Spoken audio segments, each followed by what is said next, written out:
जय श्री कृष्ण।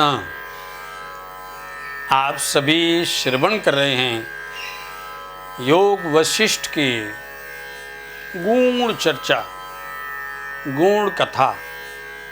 योग वशिष्ठ व्यक्ति के जीवन को आनंदमय बनाते हुए भगवान की परम सन्निधि का अनुभव कराता है। योग वशिष्ठ यह विद्वानों का ग्रंथ है। इसमें लक्षणा व्यंजना के साथ व्यक्ति आनंद पूर्वक परब्रह्म के उस पावन सुसानिध्य का अनुभव करता है।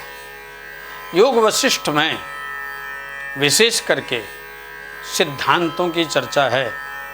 संसार के इस मायामय जंजाल से निवृत्त होकर के परब्रह्म की पावन सन्निधि का अनुभव एवं स्वयं स्वरूपता में, स्वयं एक रूपता में, स्वयं एक रस में, स्वयं सोहम और शिवोहम के आनंद में निमग्न होने का यह दिव्य ग्रंथ है। योग वशिष्ठ का अधिकारी कौन हो, इसे कैसे लोगों को श्रवण कराया जा सकता है, तो यहाँ पर श्री वाल्मीकि जी जिस प्रकार से वर्णन करते हुए श्रवण कराते हैं। देवी भूमौ तथा काशे बहिरन्तश्च मे विभो यो विभात्यायवस्भासा मा तस्मै सर्वात्मने नमः। जो आकाश ज्ञान, सर्वस्वरूप, सर्वव्यापी परमात्मा स्वर्ग में, भूतल में, आकाश में तथा हम सब के अंदर बाहर सर्वत्र प्रकाशित हो रहा है, सर्वत्र विद्यमान है। यो विभात्य भासात्मा तस्मै सर्वात्मने नमः। जो सकल जगत की आत्मा के रूप में विद्यमान है, ऐसे परमात्मा को प्रणाम करते हैं। श्री वाल्मीकि जी कहते हैं, राजन, मैं संसार रूपी बंधन में बंधा हुआ हूँ, किंतु इसमें मुक्त हो सकता हूँ। ऐसा जिसका निश्चय है, जिसने संकल्प किया है कि मैं इससे मुक्त होना चाहता हूँ, तथा जो ना तो अत्यंत अज्ञानी है और ना ही तत्वज्ञानी है, वही इस शास्त्र को सुनने अथवा पढ़ने का अधिकारी है। जो एकदम मूढ़ है या अज्ञानी है, वह इस शास्त्र के सिद्धांत को नहीं समझ सकता, और जो तत्व ज्ञान से परिपूर्ण है, उसको भी फिर इसकी आवश्यकता नहीं है। तत्व ज्ञान प्राप्त करने के बाद, तत्व ज्ञान है इस जगत का परम तत्व परब्रह्म की प्राप्ति या परब्रह्म के अनुभव में लीन होना, परमहंस की स्थिति में स्थित हो जाना। वो तत्वज्ञानी को भी इस ग्रंथ की आवश्यकता नहीं है और अज्ञानी को भी इस ग्रंथ की आवश्यकता नहीं है। वही इस शास्त्र को सुनने और पढ़ने का अधिकारी है, जो पहले कथा रूपी उपाय से युक्त रामायण के बालकांड, अयोध्या, अरण्य, किष्किंधा, सुंदर, लंका और उत्तर आदि 7 कांडों की का विचार परिशीलन करके मोक्ष के उपाय भूत इस वैराग्य आदि 6 प्रकरणों का विचार अनुशीलन करता है। वह विद्वान पुरुष फिर इस संसार में जन्म नहीं लेता, क्योंकि यहाँ के जन्म आदि दुखों से सदा के लिए मुक्त हो जाता है। यद गत्वा न निवर्तन्ते तद्धामम परमम मम। जिस धाम में जाने के बाद पुनरागमन के चक्कर से जीव छूट जाता है, वह उस कैवल्य को प्राप्त कर लेता है। शत्रुओं का मर्दन करने वाला नरेश, यह रामायण पूर्व और उत्तर दो खंडों से युक्त है। इसमें राग द्वेष आदि दोषों को दूर करने के लिए राम कथा रूपी प्रबल उपाय बताए गए हैं। जगत के शत्रुओं को जीतना है तो रामचरितमानस अवश्य पढ़िए। इंद्रियों रूपी शत्रुओं को विजय प्राप्त करना है तो रामचरितमानस अवश्य पढ़िए। जगत के समस्त प्रकार के वासनाओं से मुक्त होकर के उपासना में लीन होना है तो रामचरितमानस अवश्य पढ़िए। इस संसार में जीवन जीने की श्रेष्ठ कला को सीखना है, श्रेष्ठ व्यवहार को सीखना है, अपने और बड़ों के आन मान मर्यादा को जानना है तो रामचरितमानस अवश्य पढ़िए। श्री वाल्मीकि जी कहते हैं, इन सब को दूर करने के लिए, समस्त दोषों की निवृत्ति के लिए राम कथा रूपी प्रबल उपाय है।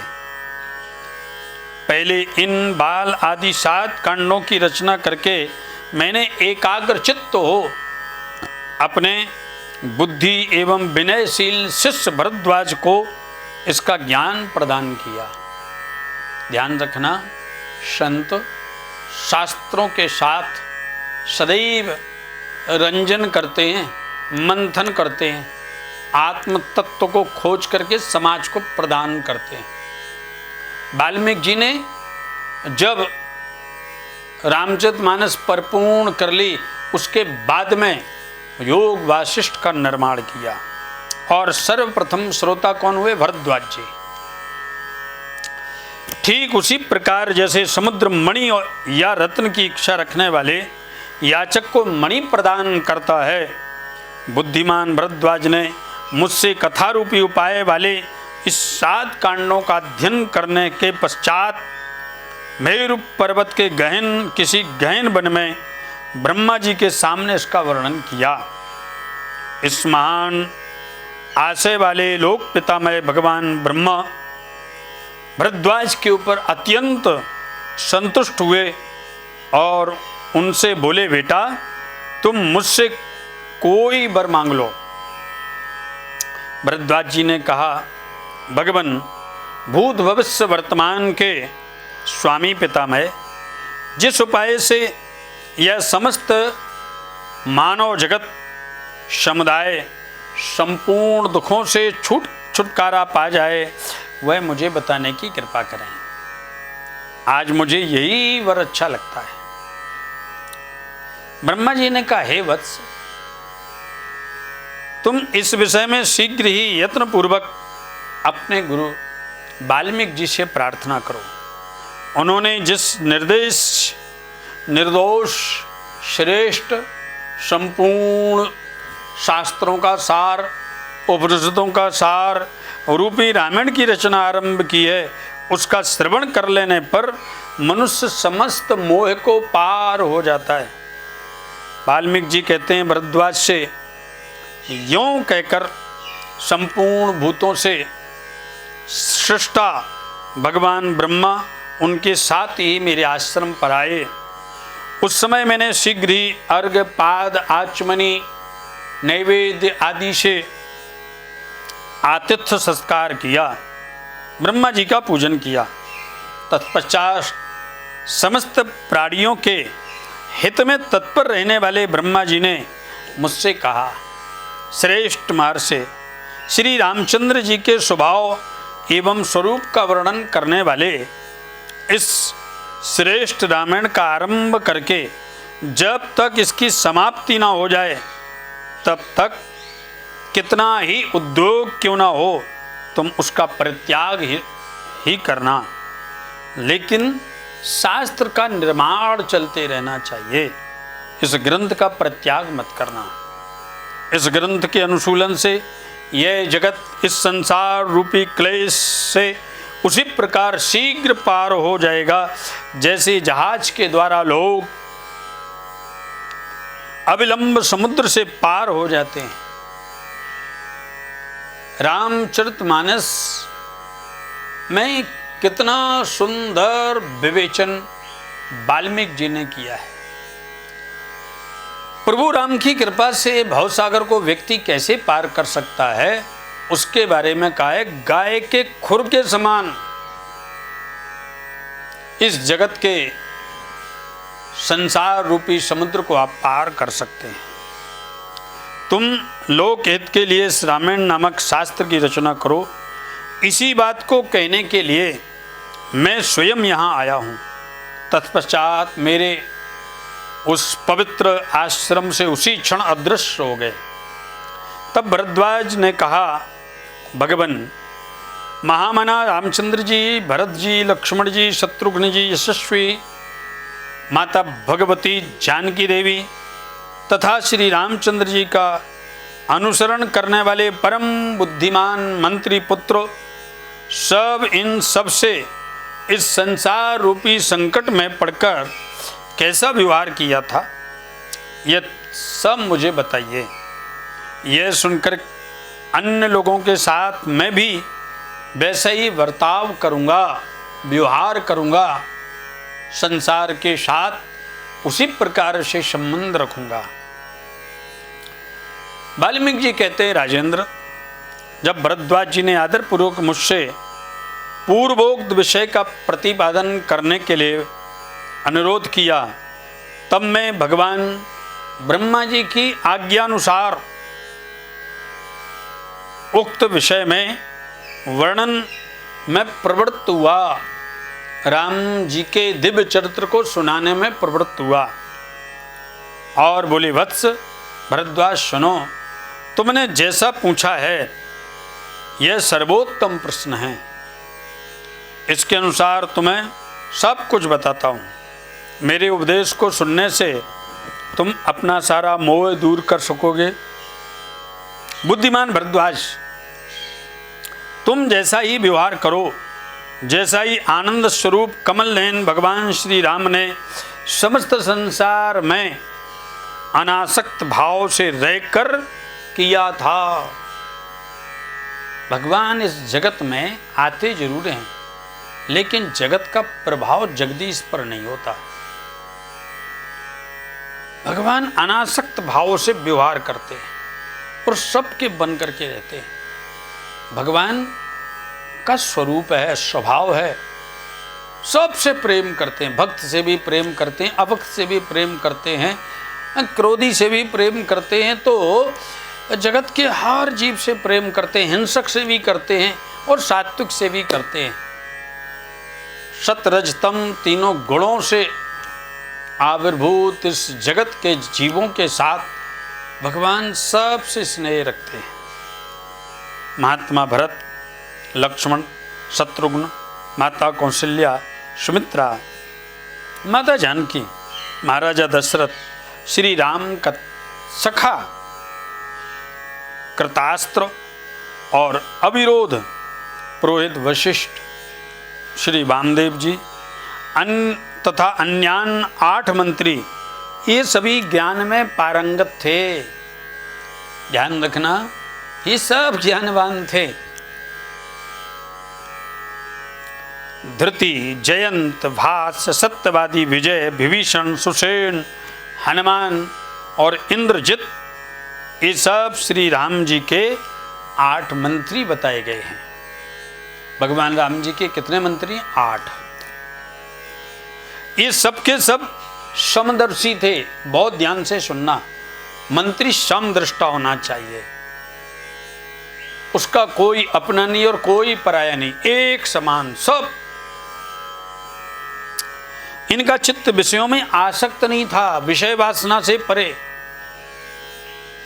ये सभी जीवन मुक्त महात्मा थे और प्रारब्ध बस जो प्राप्त होता उसी में संतुष्ट रहकर तदनुकूल व्यवहार करते थे। ध्यान रखना, ये हमारे और आपके जीवन के लिए है, कैसा जीवन जीना चाहिए।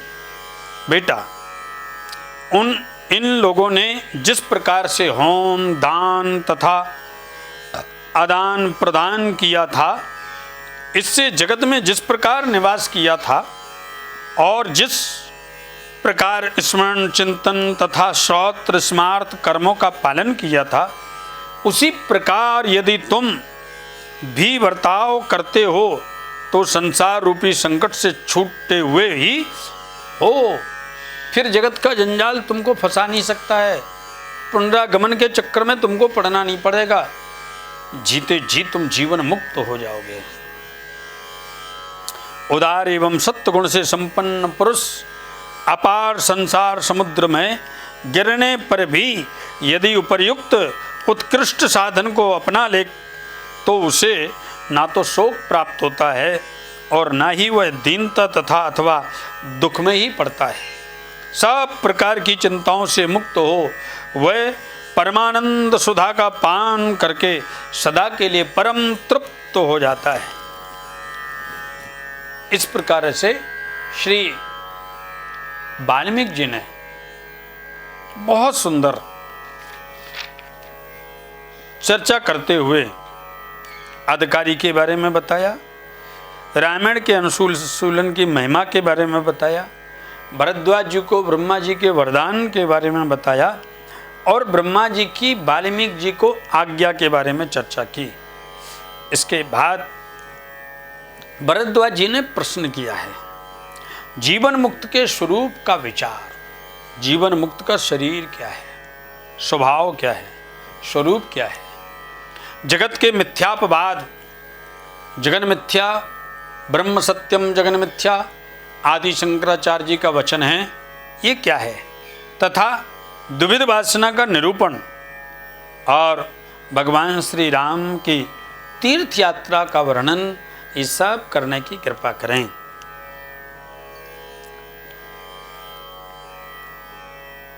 महर्षि वाल्मीकि जी ने कहा, साधु पुरुष भरद्वाज, जैसे रूप रहित आकाश में नील पीत आदि वर्णों का भ्रम होता है, आकाश का कोई रंग नहीं है, जल का कोई रंग नहीं है, लेकिन खुला हुआ होने के कारण वो नीलांबर के समान दृश्यमान होता है, उसी प्रकार से निर्गुण निराकार ब्रह्म में अज्ञानवश जगत की सत्ता का भ्रम होता है। यह जो जगत संबंधी भ्रम उत्पन्न हो जाता है, इसे इस तरह भूला दिया जाए कि फिर कभी इसका स्मरण ना हो, इसी को उत्तम ज्ञान माना गया है। जगत के भान को भूलने का मतलब है उत्तम ज्ञान। जो जगत के मिथ्यापवाद को भूल जाता है, और जब जगत को भूलते हैं तो जगदीश से संबंध होता है।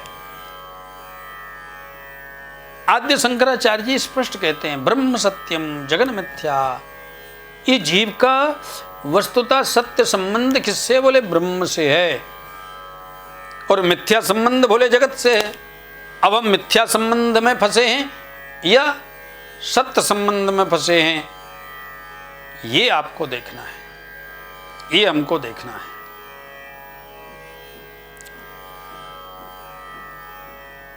इस दृश्य प्रपंच का अत्यंत अभाव है, यह बिना हुआ ही भाषित हो रहा है। जब तक ऐसा बोध नहीं होता तब तक कोई कभी भी उस उत्तम आत्मज्ञान का अनुभव नहीं कर सकता है। इसलिए आत्मज्ञान का अन्वेषण करने, उसकी प्राप्ति के लिए यत्न करना चाहिए। इस योग वासिष्ठ रूप शास्त्र का ज्ञान होने पर इसी जीवन में उस आत्मबोध हो जाए, यह सर्वथा संभव ही है, यह निश्चय ही है। इसीलिए योग वशिष्ठ सभी को श्रवण करना चाहिए।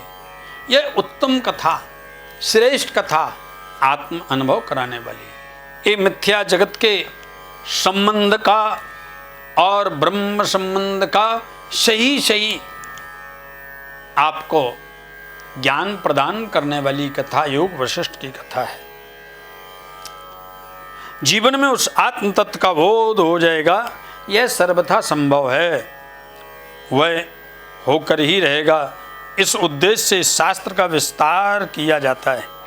यदि तुम श्रद्धा और भक्ति के साथ इस शास्त्र का श्रवण करोगे तो निश्चय ही तुम्हें उस आत्म तत्व का ज्ञान प्राप्त हो जाएगा, अन्यथा उसकी प्राप्ति संभव नहीं है। आत्मज्ञान की प्राप्ति संभव नहीं है। यद्यपि निष्पाप भरद्वाज, यह जगत रूपी भ्रम यद्यपि प्रत्यक्ष दिखाई देता है, तो भी शास्त्र के विचार से अनायास ही ऐसा अनुभव हो जाता है कि यह है ही नहीं, यह स्वप्नवत है।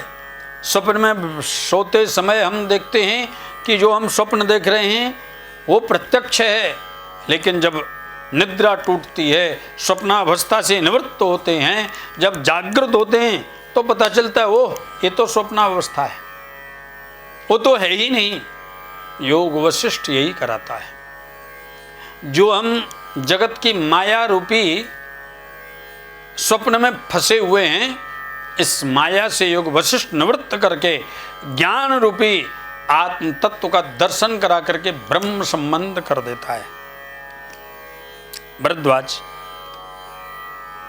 ठीक इसी प्रकार जैसे आकाश में नील आदि वर्ण प्रत्यक्ष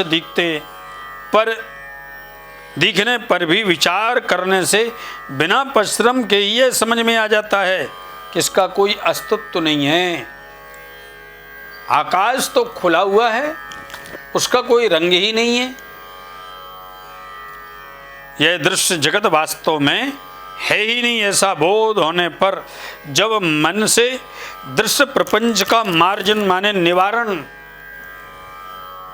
हो जाए, तब परम निर्वाण रूप शांति स्वतः ही अनुभव होने लगती है। हे ब्रह्मन, संपूर्ण रूप से वासनाओं का जो प्रत्याग है वही उत्तम मोक्ष कहलाता है। जिस जीव के इंद्रियों का जो सुखानुभूति है, इंद्रियों का जो रस है, उससे निवृत्त होकर अंतर्मुखी जब हो जाता है, वही उत्तम मोक्ष कहलाता है। कर्म बंधन की निवृत्ति ही उत्तम मोक्ष की प्राप्ति है। उसे अविद्या रूपी मल से रहित ज्ञानी ही प्राप्त कर सकते हैं। हे विप्रवर, जैसे शीत के नष्ट होने पर उस हिमकण तुरंत गल जाते हैं, उसी प्रकार वासनाओं से क्षीण हो जाने पर वासना पुंज रूप चित्र ही शीघ्र ही गल जाता है। आपने बर्फ रख दी और वहाँ पर अचानक धूप पड़ने लगी, तो जैसे बर्फ पिघल करके जल में परिणत होकर के बह जाती है, ऐसे ही ज्ञान रूपी योग वशिष्ठ जब तुम्हारे कंडरंध्रों से अंदर जाता है, वह ज्ञान रूपी तेज प्रकट होता है, तो काम रूपी जगत का संबंध वहीं से समाप्त होने लगता है। चित्त में जो चिंतन जगत का था, चित्त में जो चित्र जगत का फंसा था, वह चित्त से निवृत्त चित्त हो जाता है और आप चित्र रहित होकर के चिंतन में लीन हो जाते हैं। वासना दो प्रकार की बताई गई है, एक शुद्ध वासना और दूसरी मलिन वासना। मलिन वासना जन्म की हेतुभूत है, उसके द्वारा जीव जन्म और मरण के चक्कर में पड़ जाता है। और शुद्ध वासना जन्म का नाश करने वाली है, अर्थात मोक्ष की साधिका भी है। विद्वानों की मलिन वासना को पुनर्जन्म की प्राप्ति करने वाली बताया है। अज्ञान ही उसकी घनीभूत आकृति है।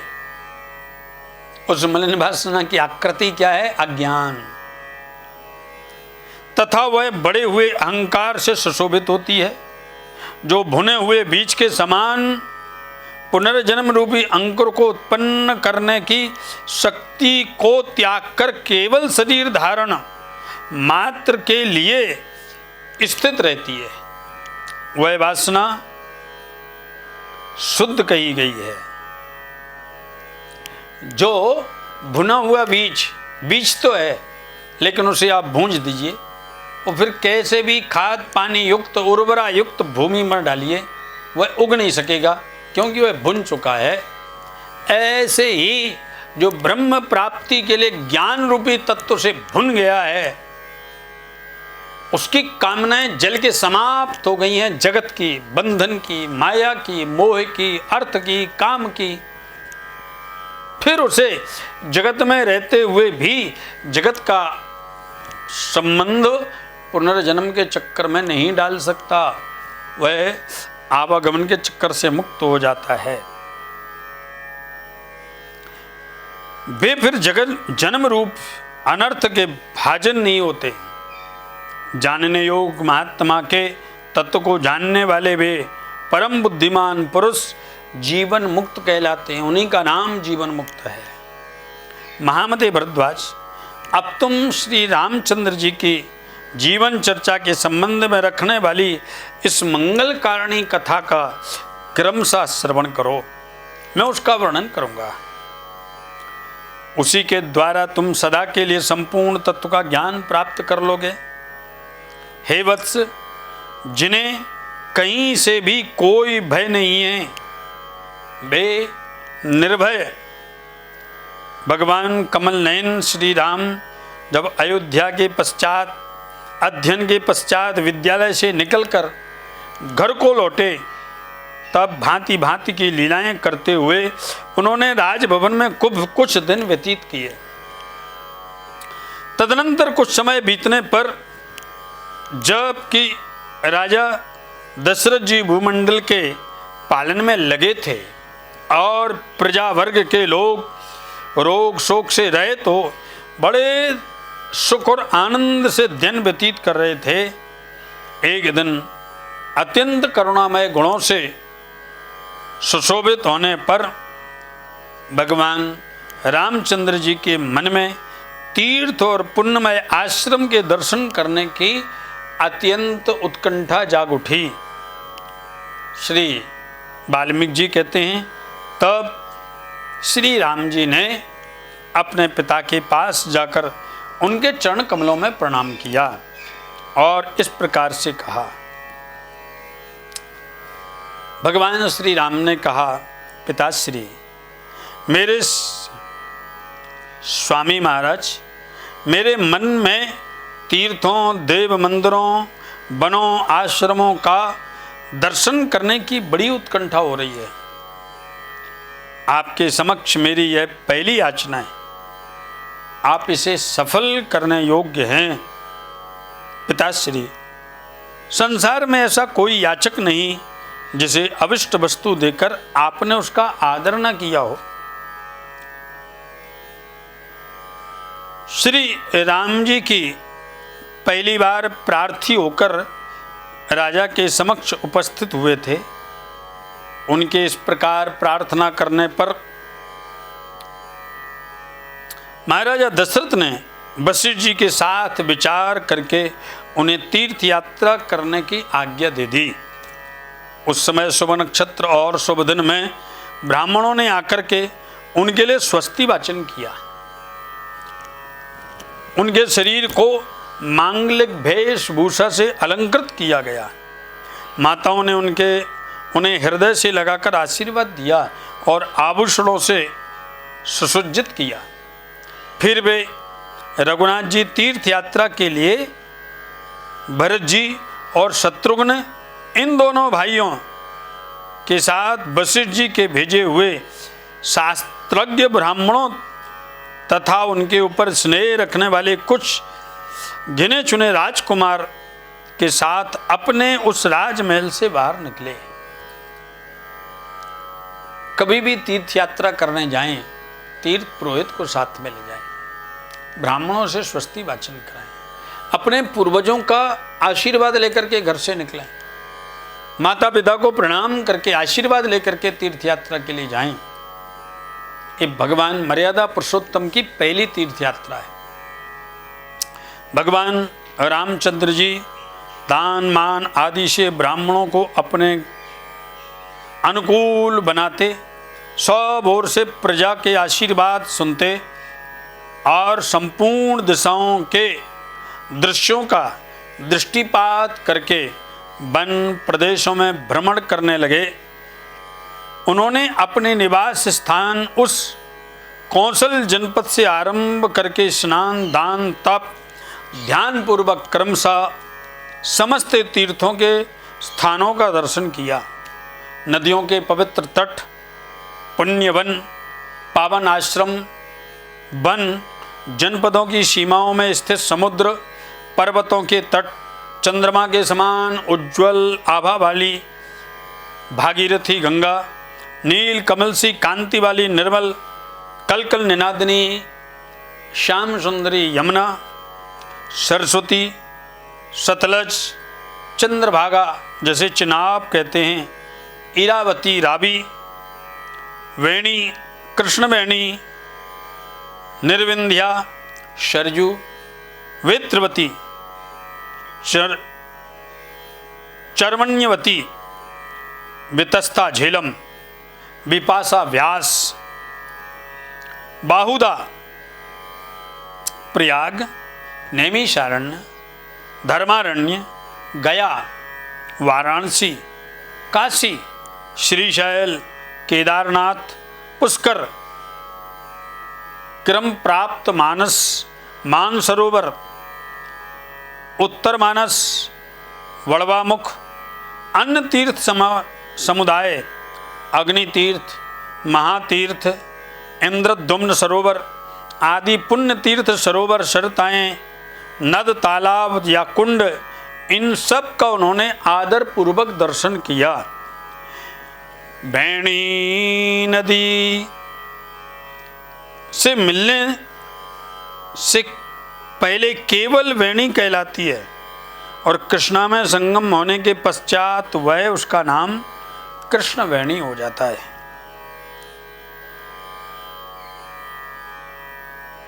भगवान मर्यादा पुरुषोत्तम ने स्वामी कार्तिकेय, शालग्राम स्वरूपा भगवान विष्णु तथा शिव के 64 स्थान, नाना प्रकार के आश्चर्यजनक दृश्यों से विचित्र शोभा धारण करने वाले चारों समुद्रों के तट, विंध्य पर्वत, मंदराचल के कुंज, हिमालय आदि 7 कुल पर्वतों के स्थान तथा बड़े बड़े राजर्षियों, ब्रह्मर्षियों, देवताओं और ब्राह्मणों के मंगलकारी पावन आश्रमों का भी भगवान मर्यादा पुरुषोत्तम ने श्रद्धा पूर्वक दर्शन किया। तीर्थ में 2 चीजों की आवश्यकता है। क्या? भक्ति और श्रद्धा। भक्ति भगवान से मिलाती है और श्रद्धा ज्ञान प्रदान करती है।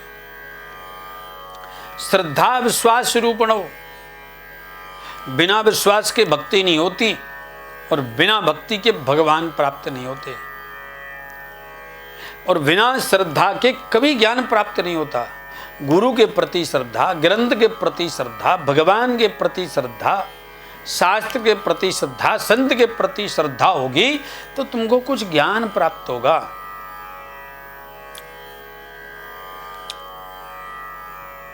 दूसरों को मान देने वाले भगवान रघुनाथ जी अपने भाइयों के सहित बारंबार चारों दिशाओं में प्रांत भागों तथा भूमंडल के सभी छोरों में घूमते फिरे।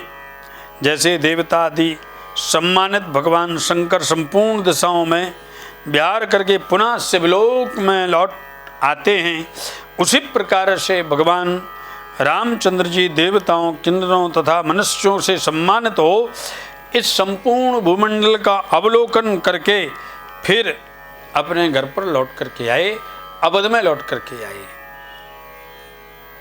तीर्थ यात्रा से लौटने के बाद भगवान की दिनचर्या क्या रही? महाराजा दशरथ के यहाँ कितने दिन प्रवास किया?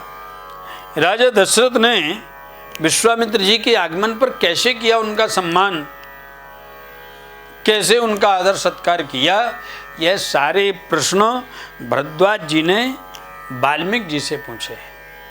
तब वाल्मीकि ऋषि कहने लगे, भरद्वाज, जब श्रीमान रामचंद्र जी नगर को लौटे उस समय उनका स्वागत समस्त अवधपुर वासियों ने किया। प्रवासी जन उनके ऊपर राशि राशि के पुष्प बिखेरने लगे, अनेक अनेक प्रकार के पुष्प। उस अवस्था में जैसे इंद्रपुत्र जयंत अपने स्वर्गीय भवन में प्रवेश करते हैं, उसी प्रकार से उन्होंने अपने महल में प्रवेश किया। वहाँ पहुंचकर मर्यादा पुरुषोत्तम भगवान श्री राम पहले पिता को प्रणाम करते हैं, फिर क्रमशः गुरुकुल वशिष्ठ जी को प्रणाम करते हैं, अपने बंधु बांधवों को, ब्राह्मणों को, कुल के बड़े बूढ़ों को तथा माताओं को सिर झुका करके प्रणाम करते हैं। फिर सुहृदों, बंधुओं, पिता और ब्राह्मण समुदाय ने श्री राम को बारंबार हृदय से लगाया और श्री राम ने भी उनके प्रति अभिवादन एवं प्रिय भाषण आदि यथोचित आचार व्यवहार का निर्वाह किया। सज्जनों ध्यान देना, इसलिए जैसे ही पौगंड अवस्था बालक की प्राप्त होती है उस समय तीर्थ यात्रा अवश्य कराइए, कौमार अवस्था में तीर्थ यात्रा अवश्य कराइए। ब्रह्मचर्य काल में तीर्थ यात्रा के प्रभाव से व्यक्ति का गृहस्थ जीवन श्रेष्ठ होता है। हम क्या करते हैं, तीर्थ यात्रा कब करेंगे साहब? जब हम रिटायर्ड हो जाएंगे, कार्यों से रिटायर्ड हो जाएंगे, घर से रिटायर्ड हो जाएंगे, शरीर से रिटायर्ड हो जाएंगे, संबंधों से रिटायर्ड हो जाएंगे, बुद्धि रिटायर्ड हो जाएगी, नेत्र रिटायर्ड हो जाएंगे, कान रिटायर्ड हो जाएंगे, दांत रिटायर्ड हो जाएंगे, तब हम यात्रा करेंगे। भैया उस समय तुम्हारी बुद्धि में संसार का इतना प्रभाव हो जाता है, तुम्हारे चित्त में संसार इतना चिपक जाता है कि तीर्थ यात्रा, दर्शन का वो फल, कथा का वो रस प्रवेश ही नहीं कर पाता। चिकने घड़े की भांति हो जाता है, आता है और सीधे नीचे चला जाता है, टिक नहीं पाता है। इसीलिए तीर्थ यात्रा का काल क्या है? जब भगवान मर्यादा पुरुषोत्तम ने तीर्थ यात्रा करी है। कब करी? शिक्षा ग्रहण करने के तत्पश्चात, मतलब कौमार अवस्था में 12 वर्ष से लेकर के 24 वर्ष के पहले सब तीर्थों का भ्रमण करो और वहां पर भी थोड़ा तप करो, त्याग करो, दान करो, सत्संग करो। उससे क्या होगा? तुम्हारा मन प्रबल होगा, तुम्हारी बुद्धि श्रेष्ठ होगी, तुम्हारे विचार श्रेष्ठ होंगे, तुम्हारा चित्त पवित्र होगा। और जब ये सब श्रेष्ठ होगा तो तुम्हारा जीवन श्रेष्ठ होगा, तुम्हारा गृहस्थ जीवन श्रेष्ठ होगा, गृहस्थ धर्म श्रेष्ठ होगा। शास्त्र कहते हैं, श्री वाल्मीकि जी कहते हैं, मर्यादा पुरुषोत्तम भगवान श्री राम जी ने अपने आहार व्यवहार के साथ प्रिय भाषण आदि यथोचित आचार व्यवहार का निर्वाह किया। उस समय रघुनाथ जी आनंदोल्लास से फूले नहीं समाये थे। अयोध्या में श्री राम जी के शुभागमन के उपलक्ष्य में लगातार 8 दिनों तक आनंदोत्सव मनाया गया। जब आप तीर्थ यात्रा से प्राचीन समय में गांव में जाते थे तो ब्राह्मणों को बुला करके पूजन होता था, ब्राह्मण भोजन होता था, तब तीर्थ यात्रा सफल होती है। अभी तो तीर्थ यात्राओं का फल भी ऐसे ही हो गया जैसे हम एक पर्यटक की भांति हैं, भ्रमण करके आ जाते हैं। तीर्थ यात्रा करके आइए तो पहले ग्राम के, नगर के, अपने जनपद के श्रेष्ठ मंदिर में जाकर के भगवान को नमन करिए, पूजन कराइए, ब्राह्मण भोजन कराइए, उसके बाद में घर में प्रवेश करिए। तीर्थ यात्रा के बहुत नियम हैं। आप तीर्थ यात्रा पर जाते हैं तो भक्त बन करके जाइए, पर्यटक बन करके नहीं, भीड़ के लिए नहीं, श्रद्धावान होकर के जाइए, समुदाय के साथ जाइए। वो व्यक्ति श्रेष्ठ है जो स्वयं तीर्थ करता है और जो तीर्थ करने में असमर्थ है उनको भी तीर्थ कराता है, वह श्रेष्ठ है, उसका धन श्रेष्ठ है, उसके माता पिता श्रेष्ठ हैं, उसके पूर्वज पितर श्रेष्ठ हैं, उसका वंश श्रेष्ठ है, उसका विचार श्रेष्ठ है, उसका जीवन श्रेष्ठ है, जो अपने साथ औरों को भी तीर्थ यात्रा कराता है। कई बार ऐसा लगता है कि हम जाएंगे और लोगों को लेके जाएंगे तो कैसे होगी व्यवस्था, कैसे हमारा ऐसा नहीं होगा, वैसा नहीं होगा। ध्यान रखना, सब होगा। आप गए तीर्थ यात्रा करने और 10 लोगों को आपने प्रेरणा दे करके, अर्थ दे करके, संयोग दे करके, साथ दे करके तीर्थ यात्रा करा दी, तो आपकी तीर्थ यात्रा 10 गुनी प्रभावशाली हो गई।